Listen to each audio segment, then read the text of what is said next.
Este segundo ciclo de conferencias de las...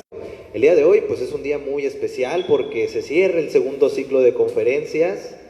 Esta sería la última conferencia del año, entonces pues andamos un poco aquí celebrando ya tantas conferencias que van en el año.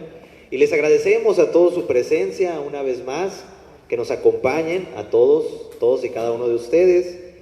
El día de hoy pues es una conferencia muy especial porque nos acompaña aquí la licenciada María Isabel Verdugo Fimbres, por la cual le pedimos un fuerte aplauso, por favor.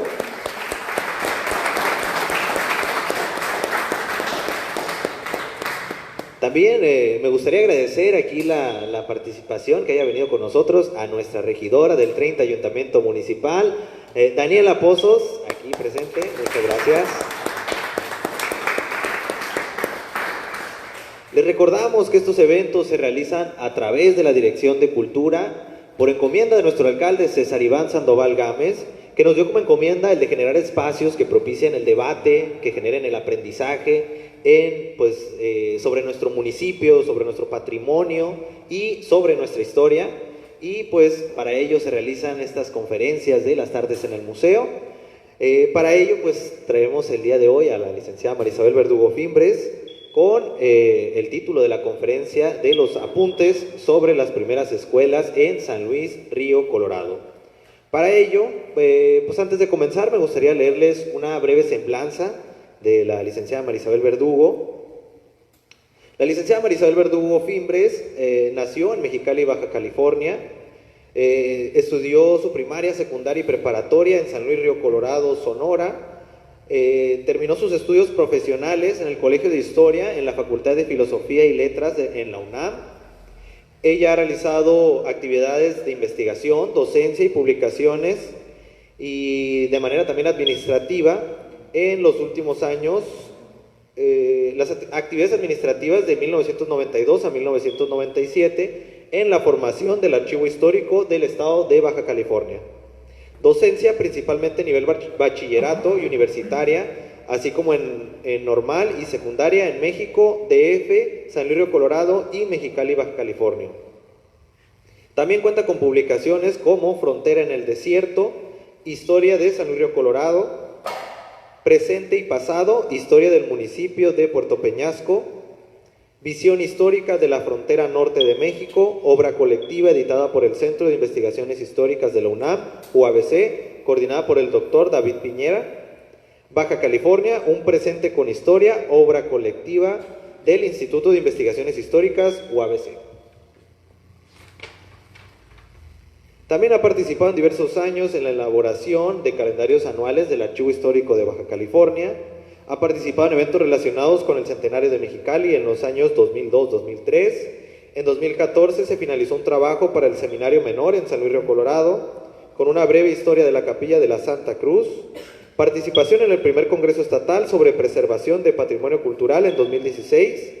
En 2017 participó también en la fecha de fundación de San Luis Río Colorado y en 2018 en apoyo del Ayuntamiento de San Luis para fijar el centro histórico de dicha localidad.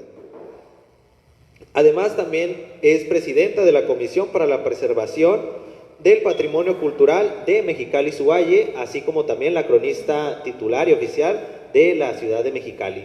Entonces, pues hay mucho más currículum, un gran currículum aquí, tenemos una gran conferencista y por ello le agradecemos mucho el estar aquí. Les pido un fuerte aplauso de nuevo y les cedo la palabra a la licenciada.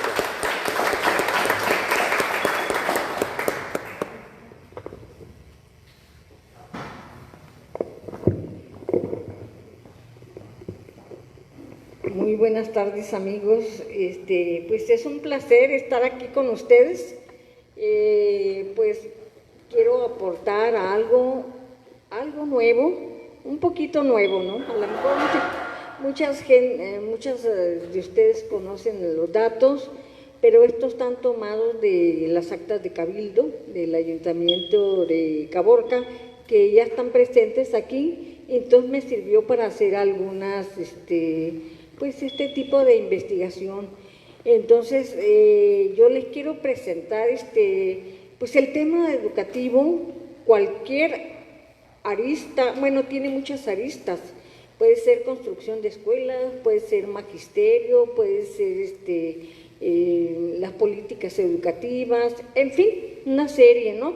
Los planes de trabajo, de enseñanza, en fin, todo abarca mucho, entonces pues no estamos para dar una gran conferencia así de 2, 3 horas, ¿no?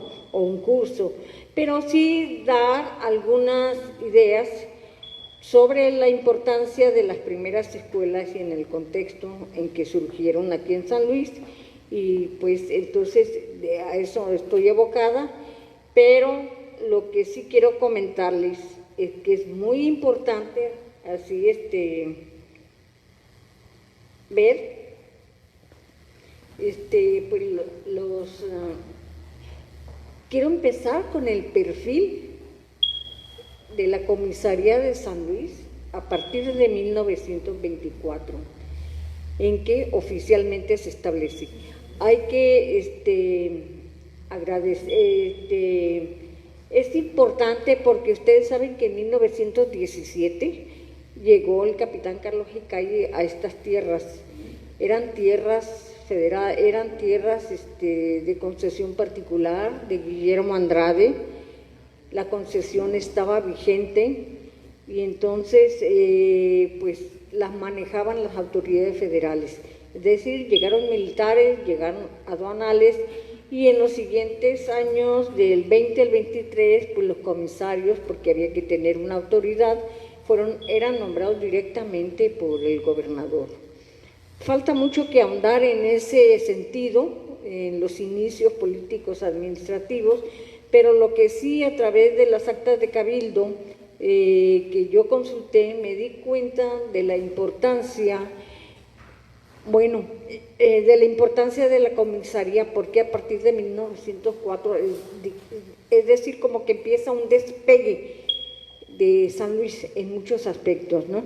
Entonces, sabemos que en 1923 iban a tomar posesión de su cargo como comisarios de policía, propietario y suplente, el señor Martínez, y otro que ahorita no recuerdo el nombre, pero aunque fueron electos, el gobierno del estado dijo que no, porque la comisaría de San Luis no estaba creada oficialmente. Eso sucedió el 23. Entonces se mueven las autoridades de Caborca, y es cuando empieza a pedir también Caborca su intervención en este territorio, que es parte de su territorio, ¿no? Era parte de su territorio municipal. Entonces sí se le concede y se convoca, y en diciembre del 23 se aprueba por el Congreso la creación de la comisaría de policía, pero realmente hasta el 16 de abril del 24 empieza oficialmente. Entonces, los documentos que yo he consultado a partir del 24, que si vemos bien, la época presidencial de Álvaro Obregón, que conocían esta zona, Plutarco Elías Calles, que estaba en otro lugar, y entonces tenemos pues que empieza como un despegue. En el 24 hay un perfil muy interesante, nos dice de los límites de la comisaría, que sería como de la calle Cuauhtémoc, la calle Morelos, en toda esa zona. En 1924 también pues están luchando por los terrenos y están luchando por las aguas, los campesinos mexicanos. Para eso en 1925 se le da una congregación, se le llama, pero eso porque era para dotarlos de agua, de tierras. En 1900, pues todavía entre el 24, 25, 26 se dan ese tipo de cosas, se va asentando la gente. Quiero comentarles que hay muchos extranjeros, algunos extranjeros, no tanto como en Mexicali. Tenemos un griego, Mutkos, No sé si alguien conozca a algún descendiente y pidió, este señor que era un comerciante, creo que en restaurantes, que era un comerciante y pidió la nacionalidad mexicana para poder vivir aquí en San Luis. Tenemos unos chinos, unos japoneses, Ethan Alan Washburn, que es un norteamericano que hizo mucho a favor de San Luis y otros, ¿no? Entonces, San Luis va requiriendo servicios públicos, del alumbrado público, y este señor norteamericano Ethan, pues está, y el señor Aurelio Camacho están en pláticas con las autoridades de Caborca y con el gobierno del estado para hacer eso, ¿no? Entonces, pues se va haciendo, hay comercios, y la calle principal, en ese momento, lo que me quedó claro es que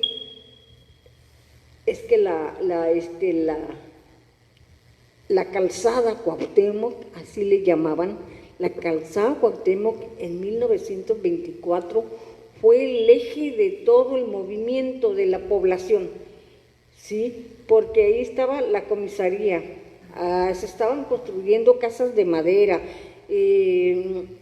había un kiosco, y ahí se los recomiendo porque ustedes viven aquí, si dan un paseo, ven algo raro, porque hace yo un tiempo, pero no, se me hace imposible, yo entrevisté a una señora con motivo de la historia de la Capilla de la Santa Cruz, y algo me decía de un monumento por ahí o de restos de algo.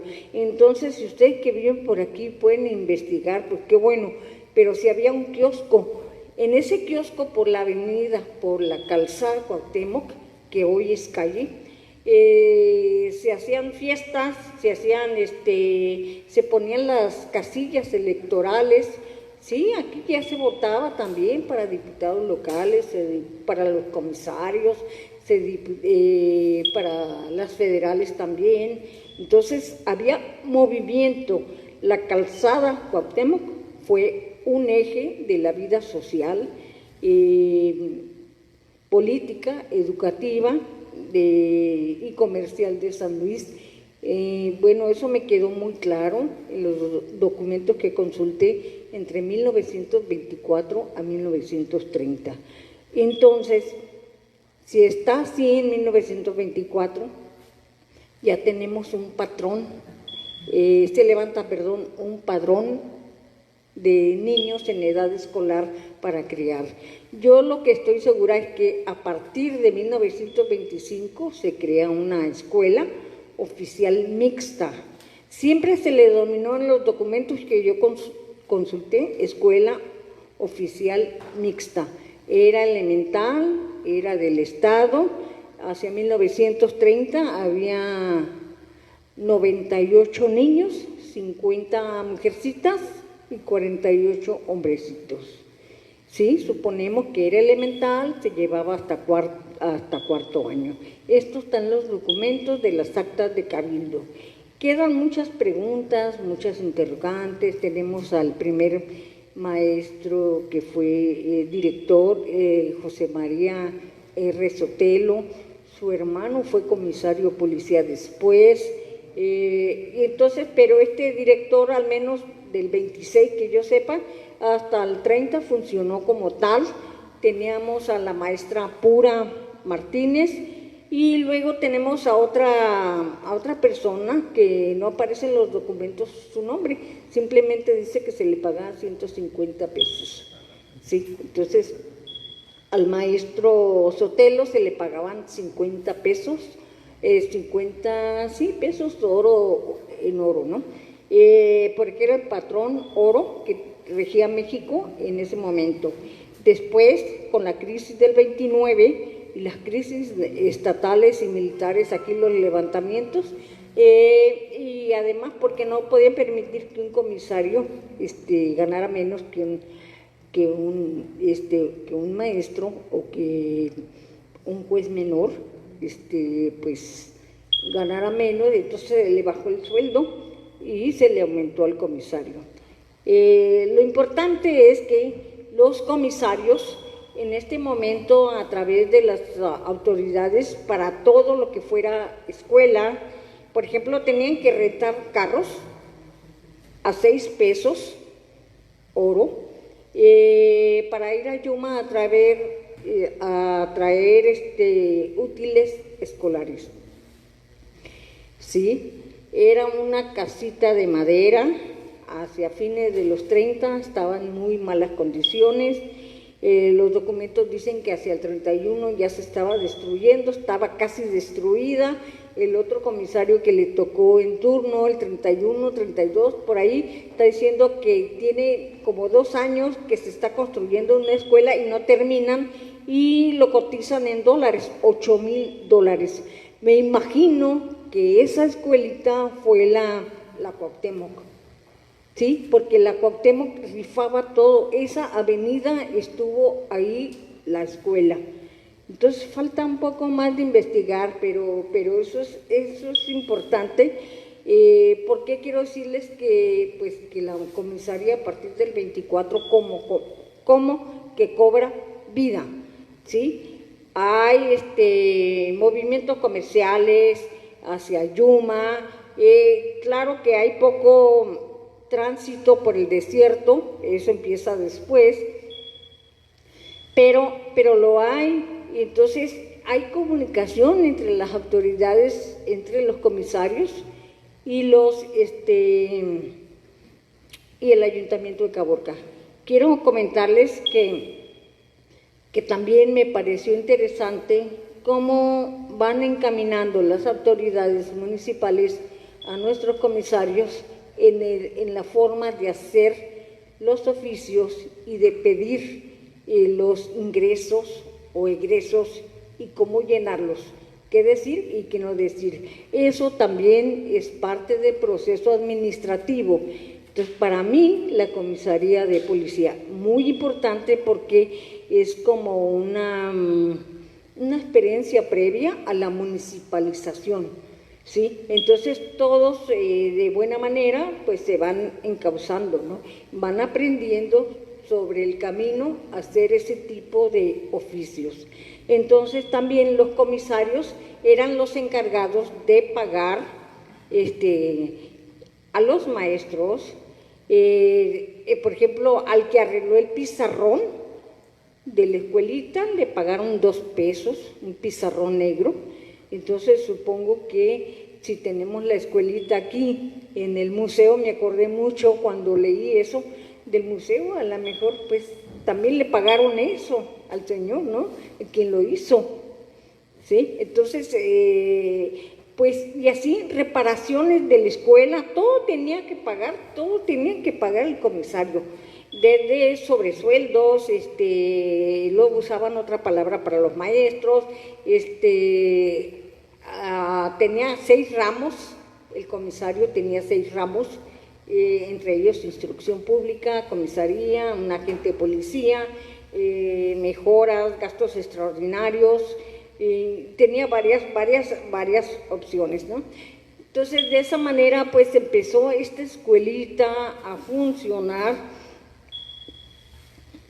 y empezó a funcionar, pues, y así perduró, pero creemos porque era parte de la política aquí en Sonora, ya estaba registrado desde antes de que los ayuntamientos se hicieran cargo de las escuelas, no de los planes de estudio.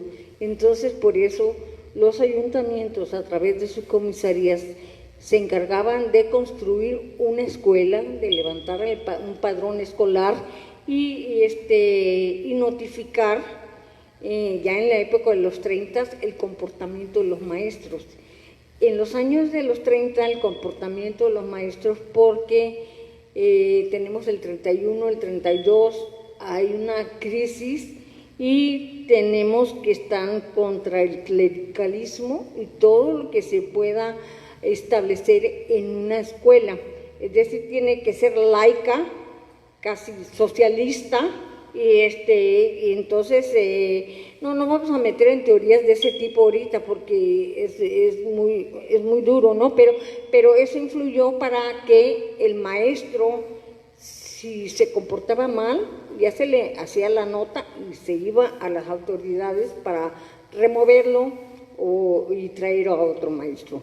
Entonces, todo eso, pero está contemplado pues en la ley, esos cambios de la política educativa también.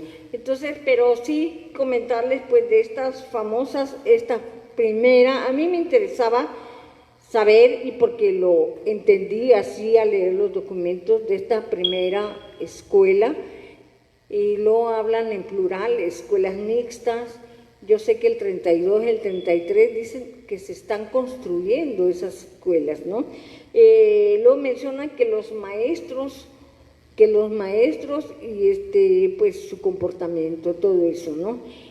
Pues yo me admiro de que toda esa gente, pues que vino de distintos lugares, vino a este rinconcito a dar sus clases, ¿no?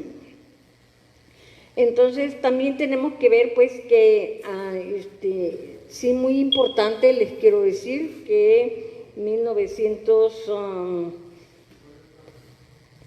ya sabíamos, mientras San Luis crece, mientras es comisaría, tenemos que se crea la SEP, que es un órgano rector en materia educativa, ¿no? San Luis, en 1923 hay un registro civil y una agencia fiscal. La agencia fiscal recaudaba el 10% de los impuestos aquí de la comisaría que eran para la instrucción pública. Tenemos al señor A.S. Guzmán, no es Guzmán, tiene otro apellido, perdón, pero ya se mandaba eso como apoyo a la educación general en Sonora. Tenemos, eso es muy importante, para levantar el padrón, aquí decimos, hay 216 personas, hay ingenieros, hay un ingeniero de la Secretaría de Agricultura y Fomento que levantó este padrón. Ya habíamos dicho, el 16 de abril se eleva comisaría a San Luis, ¿no? Pomposo Matus, creo que es una persona muy atinada en su oficio, veo con mesura su comportamiento, ¿no? Y su administración. Con esto, pues, ya la comisaría, pues, va tomando, va solucionando problemas. Los comisarios están autorizados, como les decía, a otorgar permisos para arreglar sobre todo la calle, ¿sí? ¿Y a quién le van a pagar? La calle era la Cuauhtémoc. Pagar gastos de obra, pagar a los funcionarios y, por supuesto, los maestros, como lo acabamos de comentar. Sí, y por ley hacerse cargo las comisarías de las escuelas y del pago de los maestros. Entre 1924, como les decía, 1930 y un poco más allá, la calzada Cuauhtémoc era el eje de la vida social, política, administrativa, económica y educativa. Era esa calzada o avenida, actualmente calle, fue el motor de San Luis en esos años. Era un espacio reducido con inmensos arenales donde estuvieron casas de madera, la comisaría de policía, la escuela oficial mixta, comercios y muy cerca la aduana fronteriza. Aquí, sobre esta rúa, existió un kiosco, por si encuentran restos, como les decía hace ratito, donde se ponían las casillas electorales. Esta misma se mandaba a arreglar las veces que se podía. También tenemos que los colonos de San Luis en esta época pues viven en la meseta alta, que es una zona urbanizable, y tenemos a los colonos de abajo, ¿sí? Entonces así se les llamaba. Esos colonos de abajo se les metía el agua cuando se inundaban las tierras. La escuela pues era estatal. Quiero comentarles que aquí también me causó una grata impresión ver que se hacían eventos. La escuela también fue un factor de unidad en este momento, porque había una orquesta, por si ustedes saben de algún descendiente, del lugar que tocó esta orquesta tocó durante 5 horas en esa escuela oficial mixta. Estamos hablando hacia 1926. El director de esta orquesta, para que lo sepan, fue Felipe de la Rosa y cobró 20 pesos oro nacional. La escuela estaba hecha de madera y su techo era cubierto de un cartón especial que con el tiempo, con el clima, se fue acabándola. Hacia 1931-32, pues se estaban construyendo 3 más y una posiblemente en campamento, si no es que existía antes, y otra en la Grullita. Entre 1924 y 1930 y 31 subsistió los arreglos materiales, el pago de los maestros, subvención y sobresueldos corrían por parte de las autoridades municipales, como les había comentado. Referente al material escolar, también se compraba en Yuma, y la primera escuela también, aunque a veces los documentos mencionan en plural, se le hizo mandar un pizarrón y Francisco Ramírez cobró 2 pesos oro nacional. Sabemos de estos 2 directores, José María R. Sotelo, de 1925, con certeza, a partir de 1925-26 a 1931, que ya ocupó otro puesto, y Lamberto Hernández en 1931, del cual estaban inconformes porque llegaba un poco tomado a la escuela. Entonces, la maestra Pura Martínez, esos fueron los nombres que yo encontré consultando las actas de Cabildo. Tal vez alguien más conozca otros, por ejemplo, el profesor Payán menciona una serie de maestros, pero no dice los años en que llegaron a San Luis, ¿sí? Entonces, también sí era preocupación de las autoridades, pues suplir las vacantes de las escuelas. Nos damos cuenta a través de los documentos, era preocupación, ¿sí?, de la Dirección General de Educación, y se pusieran de acuerdo entre el comisario de policía y el director del plantel, para que vean la importancia del comisario de policía en ese tiempo. También hay un informe muy destacado del comisario Feliciano Anaya, enviaba un análisis del tipo de escuela que se estaba destruyendo y del tipo que estaban construyendo y que costaría $8,000. Entonces apuraba a las autoridades porque ya venía el otro ciclo escolar, ¿sí? También nos encontramos, o sea, como les digo, pues hay que investigar mucho más.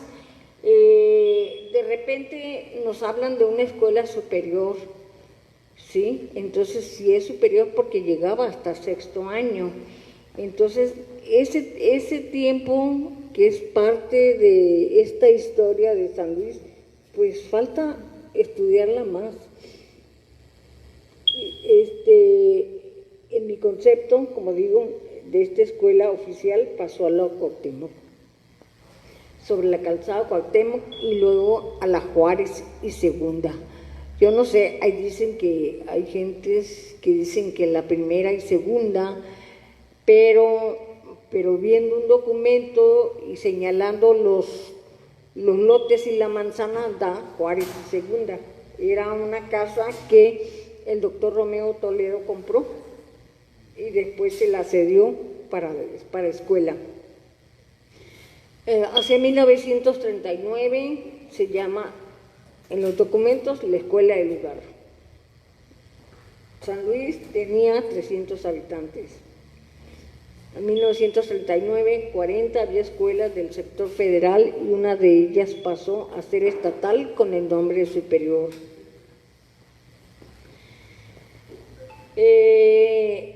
Aquí cabe destacar que en esos años de los 30, 32, la escuela Cuauhtémoc, que era elemental, tuvo como director al profesor Horacio Pompa Lizárraga.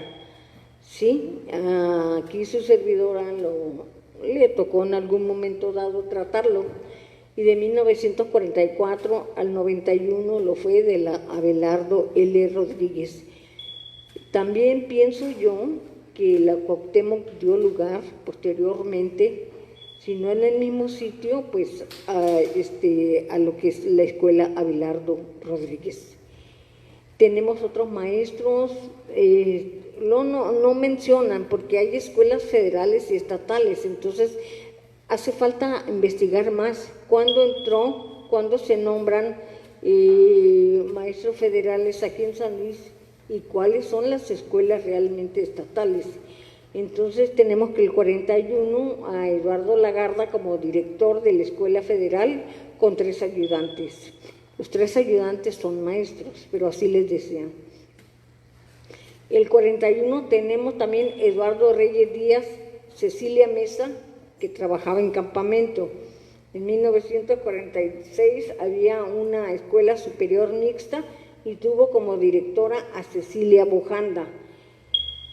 No me queda muy claro, después de haber visto esto y de ver que llegó el profesor Horacio Pompa Lizárraga, la creación de la escuela Abelardo, pero me inclino a creer que fue el 44, pero el 47 se inauguró, el 47, y se hizo una gran fiesta, como era lo mejor que había, pues también la escuela sirvió para funciones oficiales y culturales. Tenemos siguiendo más o menos ya más contemporáneo, lo que es el 52-53, el Colegio Quino, que bajo otros conceptos se estableció, ya había un poco más de fluidez, ya se permitían las escuelas católicas. En 1955 la escuela Profesor Félix Soria, que el mismo profesor vino a inaugurarla, todo un señorón en educación, mis respetos,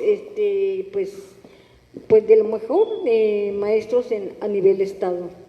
Tenemos la 55, en 1955, la escuela secundaria 22. Tengo un poco más de información y eso es más muy importante, porque hubo gente como Humberto Ochoa, como otras gentes que se movieron para crear pues la escuela secundaria que ya hacía falta. Entonces en 1955 aquí su servidora le tocó estar ahí bueno, yo estuve ahí del 66 al 69 y ahora tenemos 5 años reuniéndonos los egresados. Entonces, pues ahí recordando maestros y otros tiempos. Entonces, pues sigue vigente, ha cobrado mucha importancia, fue la primera, y después en ese tenor, porque las demás ya son más contemporáneas, pues la escuela Luis G. Cano. Entonces, pues más o menos, pero lo que yo quiero comentarles, pues, que es muy importante, no nomás, pues, de estas primeras escuelas, cómo se iniciaron. Si en 1924, 1925, Plutarco Elías Calles había sido maestro, era ya presidente de la República, pero en ese tiempo también se cambió un poco la visión y se empezaron a establecer ciertas escuelas de tipo más técnico, no como lo que pensaba Vasconcelos. Sí cabía lo que era de Vasconcelos, pero un poco más técnico, ¿no? Más dedicados al campo, más realistas en cuanto a planes y programas, y pues que tuvieran una actividad, un fomento ahí, los niños, ¿no? Que fueran viendo un poco más la realidad. Eso es muy importante. O sea que las escuelas, estas primeras escuelas del 25, fue cuando estaba presidente de la República, Plutarco Elías Calles, fue el que ordenó que viniera su sobrino a San Luis el 17, o sea, sabía quién era San Luis, cómo era San Luis, y entonces de alguna manera pues la impulsó la educación, ¿no? Entonces, pues de eso quería comentarles, ¿verdad? Porque hay muchas aristas, podemos hablar de política educativa, muy importante la del 17, por ejemplo, Carranza, que es antiporfirista, rompe con todo el esquema. La Secretaría de Justicia y Bellas Artes, creada por Justo Sierra, pues Carranza la niega y le deja a los ayuntamientos la necesidad de que ellos se encarguen de las escuelas. Por eso hay que tener presente, y se lo digo, en la Constitución Federal empieza a funcionar el 1 de mayo de 1917. Aquí en Sonora, la mayoría de los estados en ese año modifican su constitución porque estaban basadas en un régimen porfirista. Sonora es el 15 de septiembre de 1917. Entonces, de todos modos, sin embargo, la ley de 13 de abril del 17 suprimen lo que, digamos, esa secretaría y se le pasa a los ayuntamientos, pero los ayuntamientos no están capacitados para ese tipo de funciones, ¿sí? Son otras.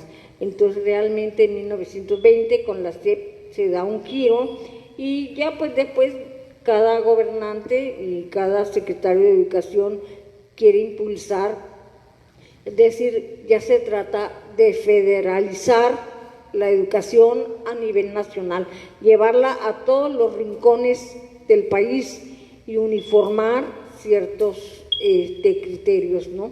Entonces, por eso es importante a veces mencionar así someramente para poder entender esto. Yo sé que Calles, si se habían establecido muchas bibliotecas, pues antes de él, pues ya con Calles disminuyeron un tanto, pero se impulsó mucho la educación técnica. Y entonces, pues esto es lo que yo tengo en cuanto a las primeras escuelas aquí en San Luis, que hace falta mucho por investigar y recopilar, porque es parte de la memoria colectiva de este pueblo al que queremos tanto. Y muchas gracias por su atención.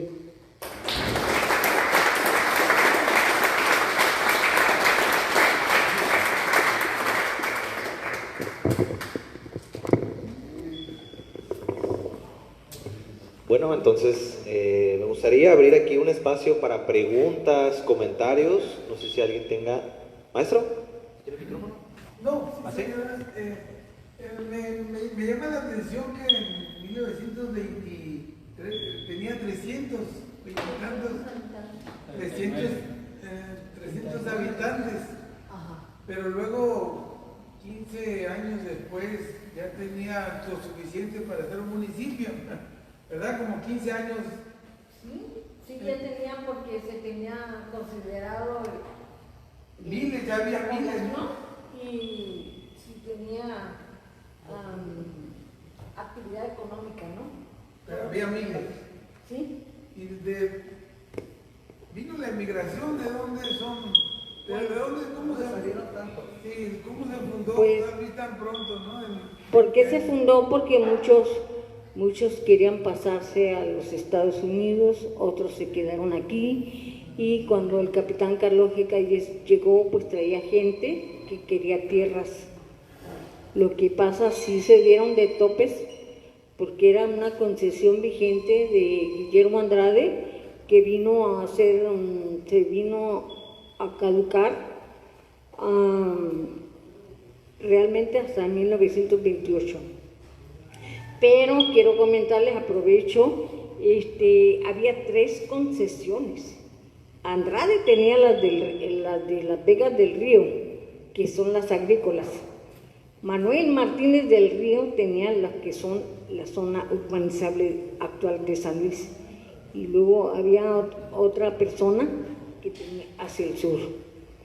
¿Sí? Entonces, todas esas durante Carranza y los siguientes años se fueron declarando caducas, ¿sí? Pero más principal la de Andrade, porque en 1924 los agricultores, los campesinos, nuestros jornaleros, rechazaron las tierras que les habían dado en la meseta, en la parte urbanizable, no agrícola. Las rechazaron, se hicieron estudios, vieron cómo estaba y finalmente, como no habían pagado Andrade y sucesores, no habían pagado impuestos, pues se declaró caduca.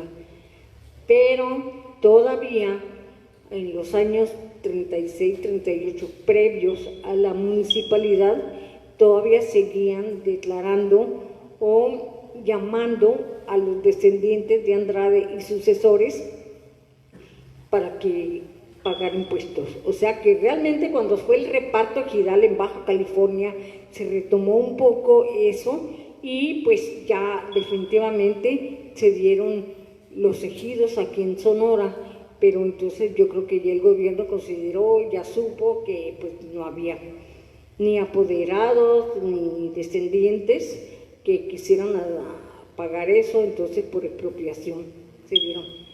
Sí, por eso mucha gente llegó, ¿no? Uno porque Andrade lo trajo y otro porque el capitán Carlos G. Calles Chicano llegó con mucha gente. ¿Alguna otra pregunta? ¿Alguna otra pregunta? ¿Comentario? Así está, yo creo. También es una duda que ahorita me entró. El capitán Carlos G. Calles traía 442 personas. ¿Cómo? 442 personas vinieron con él. Ah, sí. Y para 1924 había 260 personas. No sabe qué sucedió en ese lapso, que haya bajado la población. Pues no sé, no recuerdo la cantidad de gente que venía con el capitán Calles, ¿no? Pero ya había pobladores en la frontera. Ya había pobladores. Cuando él llegó, aquí ya se llamaba, bueno, el comisario en 1916, Oros, algo así, Cayetana Granados, algo así, no recuerdo ahorita, perdón. Había un comisario y hablaba de Río Colorado nada más. Cuando el capitán Carlos G. Calles ya habló de San Luis y venía con esa cantidad, pues bastante cantidad de personas y estaban los que estaban ya viviendo aquí en la frontera. Sí, entonces, pues es lo que falta, ahondar más en pues en los documentos para tener la certeza, ¿sí? A mí me gustaría nomás complementar un poquito la participación. No sé si es cierto porque no hay como tal un rastro, un registro sobre cuántos habitantes había tajantemente. Más bien, lo que he visto es que durante el periodo de Carlos G. Calles, muchos desertaron de la colonia. Entonces se iban a Yuma, se iban a Somerton, se iban a Tucson, algunos se fueron a Baja California, por eso bajó poquito. Y también en el 28 y en el 29, también con los expedientes de Caborca, se registra que hubo alguna clase como de epidemia o resfriado en los jóvenes. Entonces, también como caso curioso de la educación, es que se reportaban que las escuelas tenían una baja afluencia de niños y los padres, cuando se les como increpó, ellos dijeron que no, pues es que no los podemos sacar, no los podemos exponer porque se nos van a enfermar, se nos van a poner malos. Y a lo mejor también por eso bajó un poco la tasa, ¿no? de población. A lo mejor es una hipótesis, pero pues podría ser más o menos por ahí, de las deserciones y las enfermedades.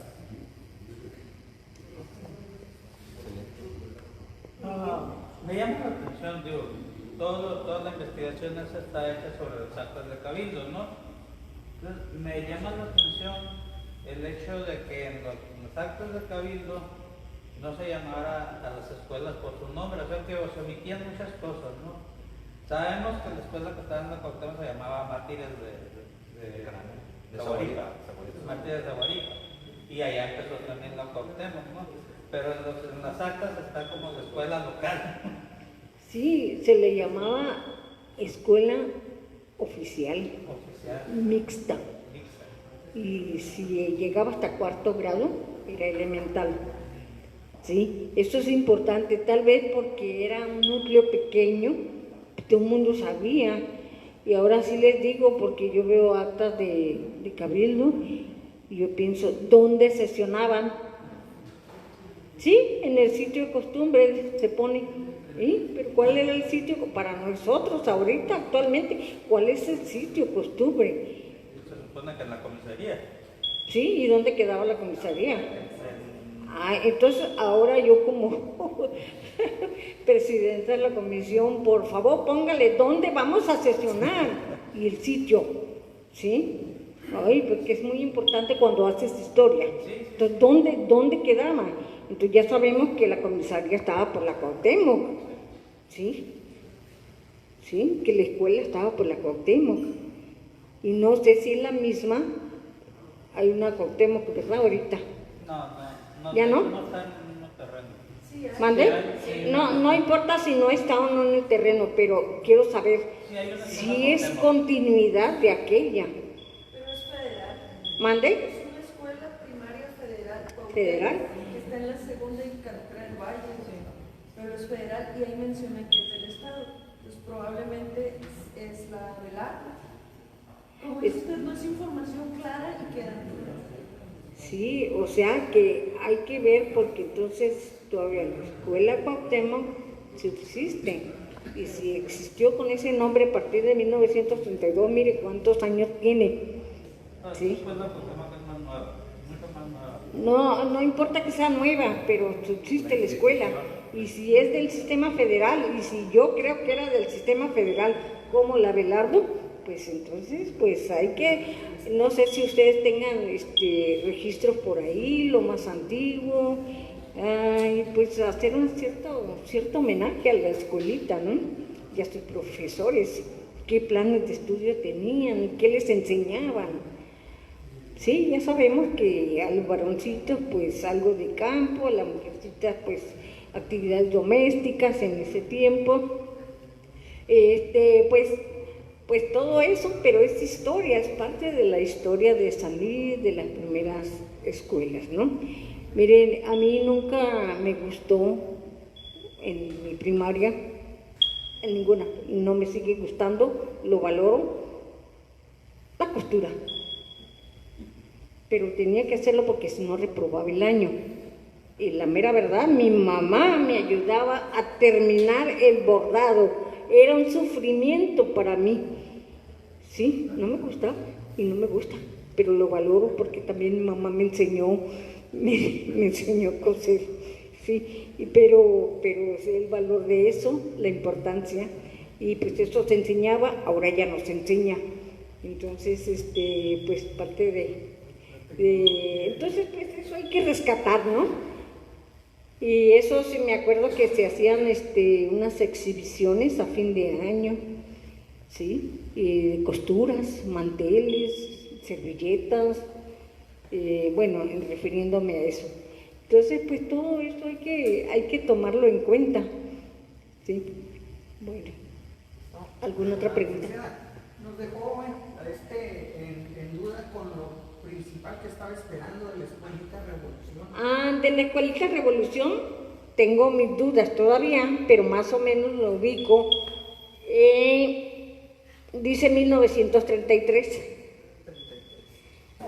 Sí, dice, pero creo que se empezó a construir el 32 y era cuando estaba empezando la educación socialista. Por eso dice revolución. Pues hasta ahí porque no he encontrado mayor información. Y más que aquellas fotos que tomé en el 80, ¿cómo le puedo ver? Porque aquí hay unas fotos. Perdón, yo siempre me distraigo.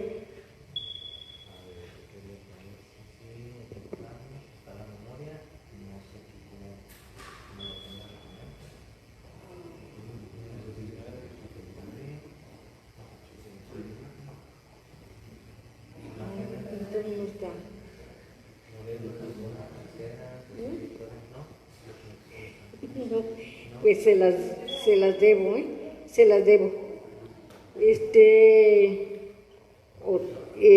Las fotografías, traigo una fotografía de la Escuelita Revolución, pero sí es muy, muy importante porque por el año y por el nombre se creó en mi concepto hasta ahorita con bajo ese contexto político, social y el cambio de, pues, nada contra la iglesia, digo nada contra la revolución y a vigilar a los maestros, nada de religión, nada, absolutamente nada. Aquí en Sonora fueron muy anticlericales, ¿sí? Y sobre todo con el hijo de Plutarco Elías Calles, Rodolfo, que es el periodo de gobierno de él. Entonces sí es importante esa escuela, pero ya pertenece al ámbito rural. Entonces sí, yo los invito, pues si pueden investigar más, pues órale, y siempre citen la fuente. Excelente, ahí nos deja de tarea, maestra. Entonces, acá tenemos otra participación del padre Germán. Sí, en el librito de don Pablo, bueno, caso histórico de sobre el programa, ahí viene el nombre de la primera maestra que llegó a San Luis. Ah, sí. Ahí viene el nombre, 1923, por ejemplo. Ahí lo consigna, la primera escuela y el nombre de la... Sí, yo sé, yo he visto, tengo el libro de Pablo Cuen, el libro del señor Payán Serrano, mencionan algunas personas. El valor del libro del señor Cuen, pues es que pues es su memoria, es lo que se recordaba de esas personas, de esos maestros, ¿sí? Que vinieron. Pero creo que, si no mal recuerdo, no da fechas, ¿no? No recuerdo, no da fechas de los maestros que arribaron. ¿Alguna otra pregunta? Nomás para hacer un comentario sobre la importancia de la escuela rural, porque en las comunidades incomunicadas donde no hay servicios públicos, por ejemplo en la sierra, el centro de reunión cultural y político y social es la escuela. Aunque la escuela sea una ramada con unos desabancos, ahí es donde fluye la concentración de la comunidad.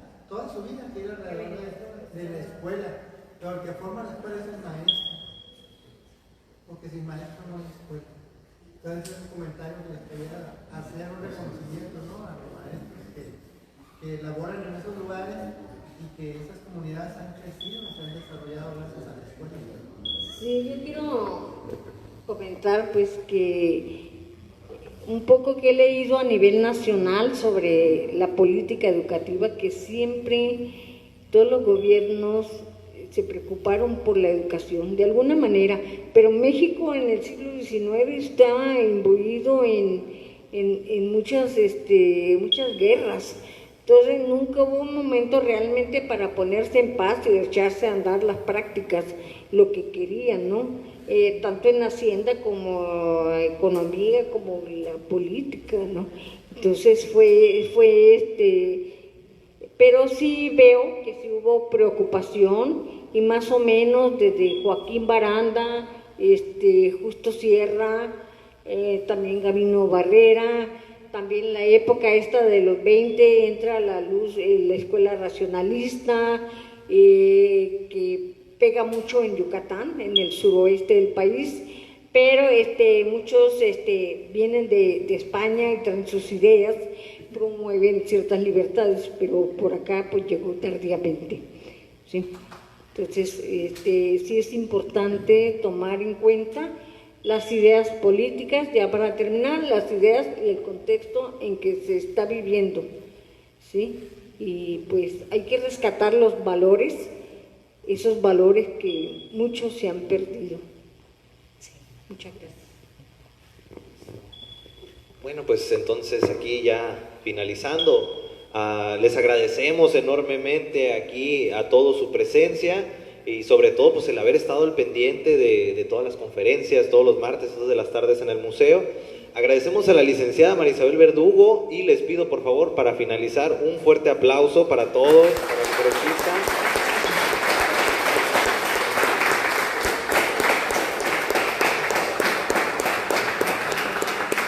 Voy a agradecidos con su presencia. Les comentamos que pues, se realizan a través del 30 Ayuntamiento. El siguiente año vamos a continuar aquí con las conferencias y pues les recordamos estar al pendiente aquí de las redes sociales para los siguientes eventos, presentaciones de libro, conferencias.